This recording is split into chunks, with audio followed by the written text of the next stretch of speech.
दोस्तों, साथियों, द पाठशाला ऑनलाइन के कार्यक्रम कलम के कथाकुंज में हम आपका स्वागत करते हैं, जहां पर अमर कहानियां जीवंत होती हैं। आज के सेगमेंट में हम आपके लिए लेकर के आए हैं मुंशी प्रेमचंद द्वारा रचित कहानी पंच परमेश्वर।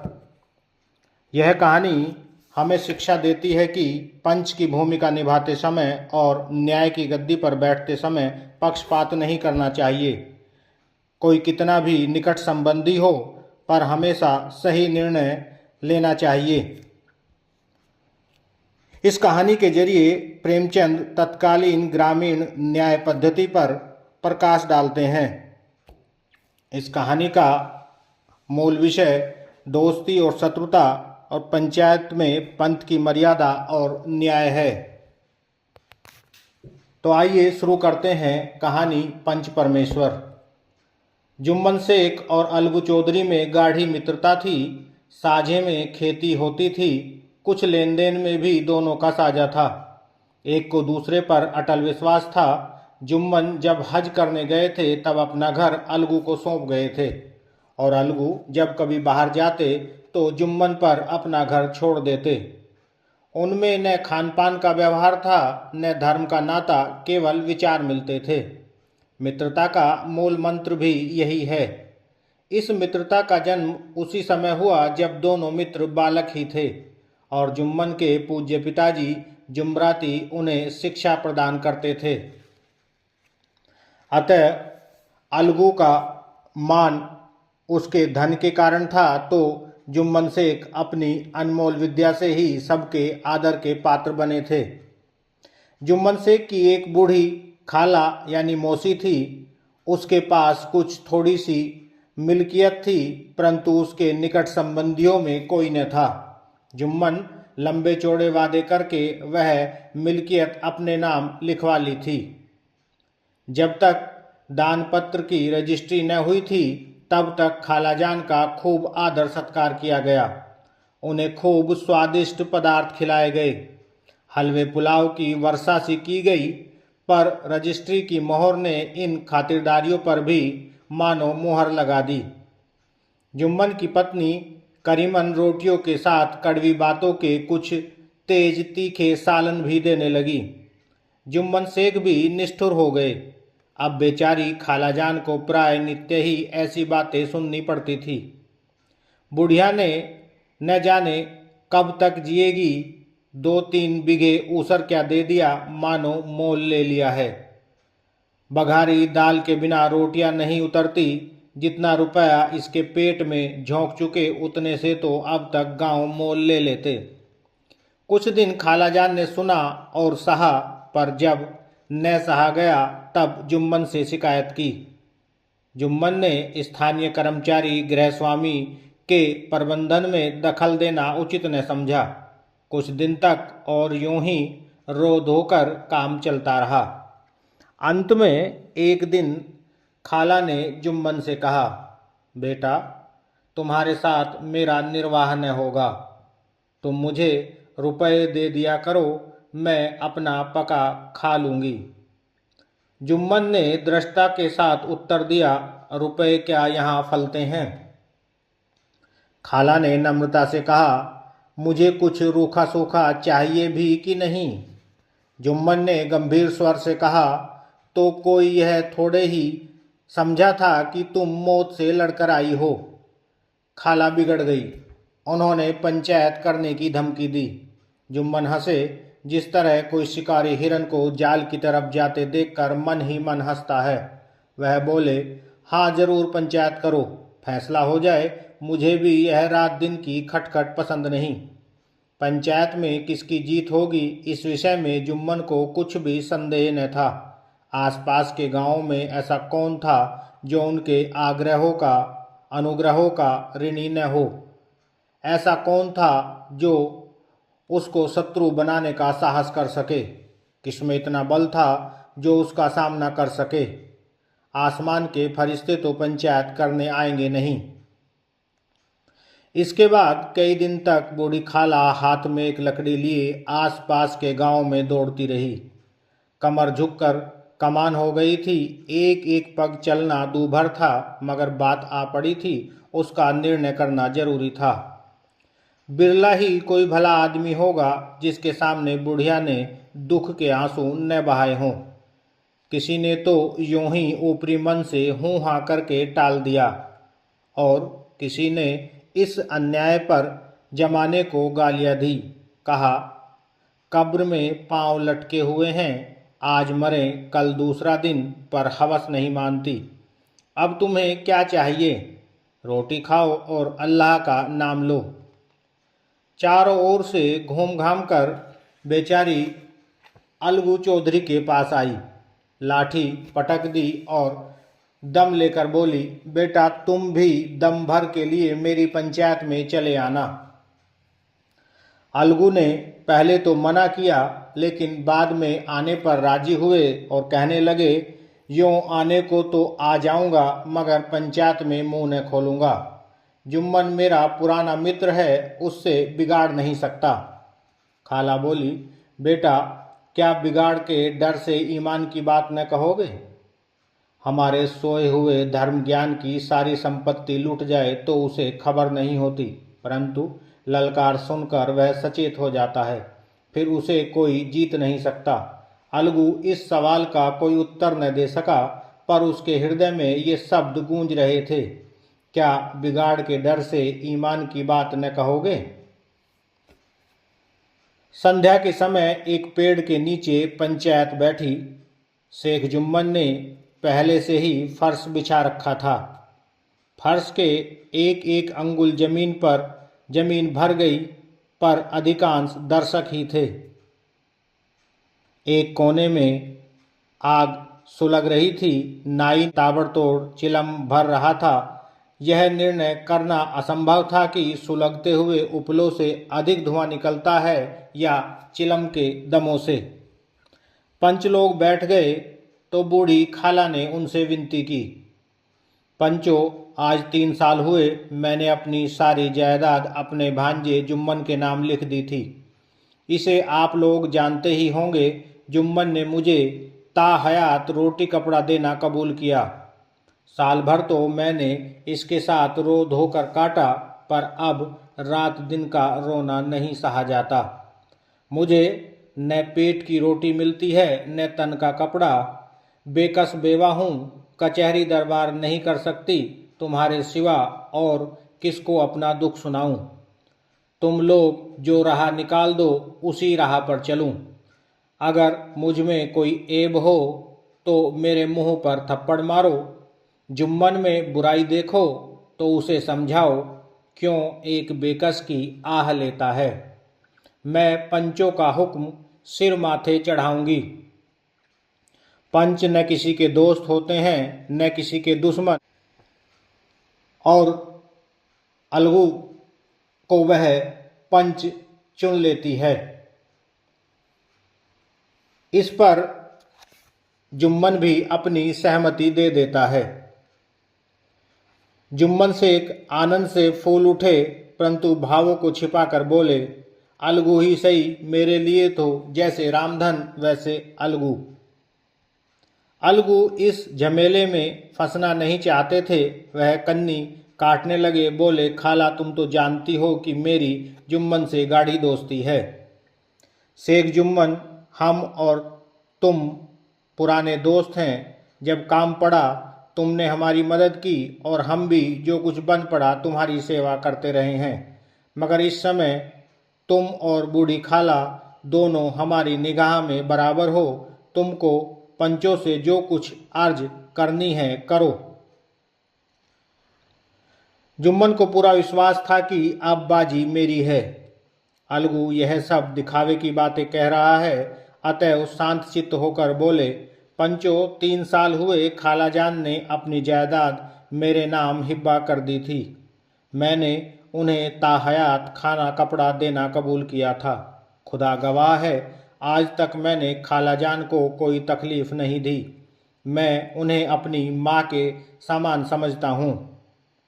उनकी खिदमत करना मेरा फर्ज है, मगर औरतों में जरा अनबन रहती है, उसमें मेरा क्या बस है। खालाजान मुझसे माहवार खर्च अलग मांगती है। जायदाद जितनी है वह पंचों से छिपी नहीं।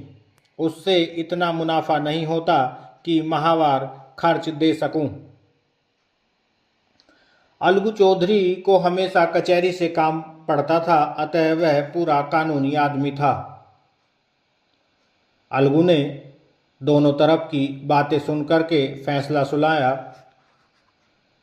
कि जुम्मन शेख पंचों ने इस मामले पर विचार किया।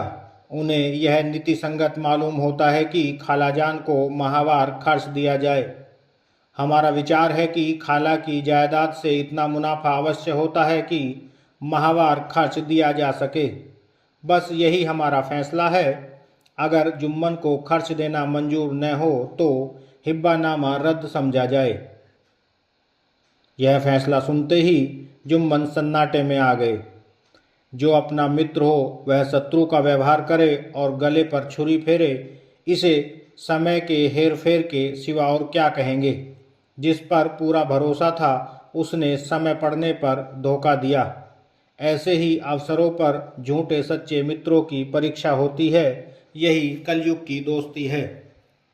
मगर दूसरे पंच रामधन मिश्र और अन्य पंच अलगू चौधरी की इस नीति परायणता की प्रशंसा जी खोलकर कर रहे थे।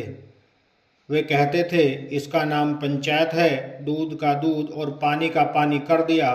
दोस्ती दोस्ती की जगह है, किंतु धर्म का पालन करना मुख्य है। ऐसे ही सत्यवादियों के बल पर पृथ्वी ठहरी है, नहीं तो वह कब की रसातल को चली जाती।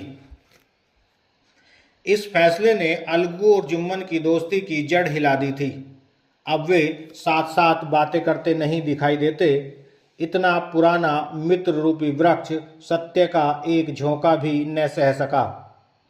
जुम्मन के चित्त में मित्र की कुटिलता आठों पहर खटका करती थी।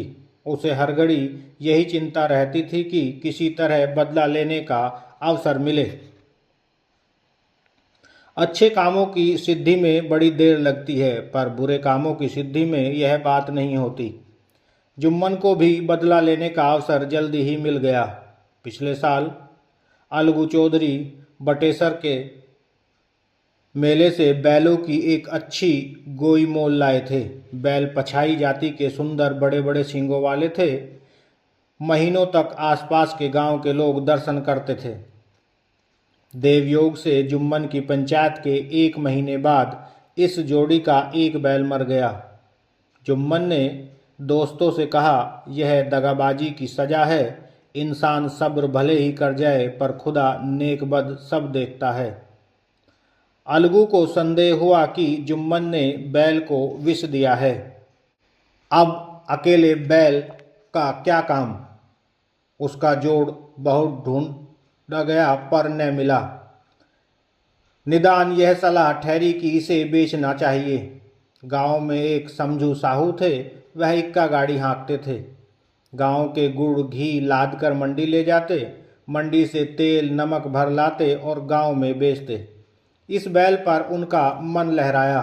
उन्होंने सोचा, यह बैल हाथ लगे तो दिन भर में बेखटके 3 खेप हो जाए। आजकल तो एक ही खेप में लाले पड़े रहते हैं। बैल देखा, गाड़ी में दौड़ाया, बाल भोरी की पहचान कराई, मोल तोल किया और उसे लाकर द्वार पर बांध लिया। 1 महीने में दाम चुकाने का वादा ठहरा। अलगू चौधरी के घर था तो चैन की बंसी से वह बैल रहता था, लेकिन समझू साहू ने नया बैल पाया तो लगे उसे रगेदने। वह दिन में 3-4 खेप करने लगे। न चारे की फिक्र न पानी की, बस खेपों से काम था। मंडी ले गए, वहाँ कुछ सूखा भूसा सामने डाल दिया। बेचारा जानवर अभी दम भी न ले पाया था कि फिर जोत दिया। इसी तरह से लगातार उस बैल से काम करते करते एक दिन चौथी खेप में साहू जी ने दूना बोझ लादा। दिन भर का थका जानवर, पैर न उठते थे, पर साहू जी कोड़े फटकारने लगे। बस फिर क्या था, बैल कलेजा तोड़कर चला। कुछ दूर दौड़ा और चाहा कि जरा दम ले लूं, पर साहू जी जल्दी पहुंचने की फिक्र में उन्होंने फिर निर्दयता से उसको फटकारा। बैल एक बार फिर जोर जोर से चलने लगा और चल करके गिर गया। गिरने के बाद वह मृत हो गया और मृत होने पर रात भर, चूंकि रास्ता गांव का था, अंधेरा था और अंधेरा होने की वजह से साहूकार के पास जो जमा पूंजी थी वह भी उसकी फेंट में बंधी थी और कुछ रात्रि तक वह जागने के बाद सो गया और सुबह तब देखा तो उसकी फेंट से पैसे गायब थे और गाड़ी इक्का में जो सामान था उसमें से भी बहुत सारा सामान गायब था। धीरे धीरे कुछ समय गुजरा तो साहू के पास अपने बैल के पैसे लेने के लिए उसने तकादा किया तो साहू ने यह कहते हुए मना कर दिया कि तुमने मुझे ऐसा बैल दिया जिससे मुझे बहुत हानि हो गई। दोनों पर यह सहमति बनी कि अब पंचायत में इसका फैसला होगा। दोनों ने कहा कि पंचायत कर लो, जो कुछ तय हो जाए उसे स्वीकार कर लो। साहू जी राजी हो गए और अलगू ने भी हामी भर ली। पंचायत की तैयारियां होने लगी। दोनों पक्षों ने अपने अपने दल बनाने शुरू किए। इसके बाद तीसरे दिन उसी वृक्ष के नीचे पंचायत बैठी। वही संध्या का समय था। पंचायत बैठ गई। समझू खड़े हुए और कहा कि मेरी ओर से जुम्मन शेख पंच होंगे। अलगू चौधरी ने भी निराश होकर कहा कि मुझे भी अलगू के नाम पर कोई उज्र नहीं है। जुम्मन शेख के मन में सरपंची का उच्च स्थान ग्रहण करते ही अपनी जिम्मेदारी का भाव पैदा हुआ। उसने सोचा, मैं इस वक्त न्याय और धर्म के सर्वोच्च आसन पर बैठा हूँ। मेरे मुंह से इस समय जो कुछ निकलेगा वह देववाणी के सदृश्य होगा और देववाणी में मेरे मनोविकार का कदापि समावेश न होना चाहिए। मुझे सत्य से ज्यों भर भी टलना उचित नहीं। पंचों ने दोनों पक्षों से सवाल जवाब करने शुरू किए। कुछ देर तक दोनों दल अपने अपने पक्ष का समर्थन करते रहे। अंत में जुम्मन ने फैसला सुनाया, अलगू चौधरी और समझू साहू, पंचों ने तुम्हारे मामले पर अच्छी तरह विचार किया। समझू को उचित है कि बैल का पूरा दाम दे। जिस वक्त उन्होंने बैल लिया उसे कोई बीमारी न थी। अगर उसी समय दाम दे दिए जाते तो आज समझू उसे फेर लेने का आग्रह न करते। बैल की मृत्यु केवल इस कारण हुई कि उससे बड़ा कठिन परिश्रम लिया गया और उसके दाने चारे का कोई अच्छा प्रबंध न किया गया। रामधन मिश्र बोले, समझू ने बैल को जानबूझकर मारा है, अतः उसे दंड लेना चाहिए। जुम्मन बोले, यह दूसरा सवाल है, हमें इससे कोई मतलब नहीं। झगड़ू साहू ने कहा, समझू के साथ कुछ रियायत होनी चाहिए। जुम्मन बोले, यह अलगू चौधरी की इच्छा पर निर्भर है। यह रियायत करे तो उनकी भलमनसी। अलगू चौधरी फूले ने समाये उठ खड़े हुए और जोर से बोले, पंच परमेश्वर की जय। इसके साथ ही चारों ओर से प्रतिध्वनि हुई, पंच परमेश्वर की जय। प्रत्येक मनुष्य जुम्मन की नीति को सराहता था। इसे कहते हैं न्याय। यह मनुष्य का काम नहीं। पंच में परमेश्वर वास करते हैं, यह उन्हीं की महिमा है। पंच के सामने खोटे को कौन खरा कह सकता है। थोड़ी देर बाद जुम्मन अलगू के पास आए और उनके गले लिपट कर बोले, भैया, जब से तुमने मेरी पंचायत की तब से मैं तुम्हारा प्राण घातक शत्रु बन गया था, पर आज मुझे ज्ञात हुआ कि पंच के पद पर बैठकर न कोई किसी का दोस्त होता है न दुश्मन। न्याय के सिवा उसे और कुछ नहीं सूझता। आज मुझे विश्वास हो गया कि पंच की जबान से खुदा बोलता है। अलगू रोने लगे। इस पानी से दोनों के दिलों का मैल धुल गया। मित्रता की मुरझाई हुई लता फिर से हरी हो गई। इसी के साथ कहानी समाप्त हो जाती है। तो दोस्तों, इसी तरह की साहित्यिक कहानियाँ सुनने के लिए आप हमारे चैनल को सब्सक्राइब करें और बेल आइकॉन दबाना न भूलें। बहुत बहुत धन्यवाद।